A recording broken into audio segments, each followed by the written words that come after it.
உலகின் தலை சிறந்த கிரிக்கெட் வீரன் ஒரு தமிழன். யார் இந்த சதாசிவம் மகாதேவன்? 1948 சிலோன் கிரிக்கெட் அணியின் தலைவர். சிலோன் மட்டுமல்ல, சிங்கப்பூர் மலேசியா அணிக்கும் தலைமை தாங்கியிருக்கிறார். உலகத்தின் தலை சிறந்த கிரிக்கெட் வீரன் கேரி சோபர்ஸிடமிருந்தே பாராட்ட பெற்றவர். 11 முதற்தர போட்டிகளை விளையாடி 3 செஞ்சுரி 3 ஹாஃப் செஞ்சுரியுமா மொத்தமாக 753 ரன் அடிச்சிருக்கிறார். குறைந்தளவு போட்டியில் விளையாடினாலும் மிகச்சிறந்த ஆட்டத்தை வெளிப்படுத்தி சக வீரற்ற பாராட்டையும் பெற்றிருக்கிறார். 1947 சென்னை சேப்பாக்கா மைதானத்தில் சிலோன் மற்றும் தென்னிந்திய அணிகளுக்கு இடையிலான போட்டியில் அவர் அடித்த 215 ரன்கள் இன்று வரை வரலாற்று சாதனையாகவே இருக்கிறது.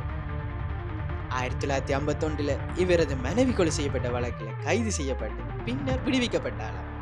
பிறகு இவரால் விளையாட்டு உலகில் பிரகாசிக்க முடியவில்லை. சிலோன் கிரிக்கெட்டில் இருந்த ஒரு அத்தியாயம்.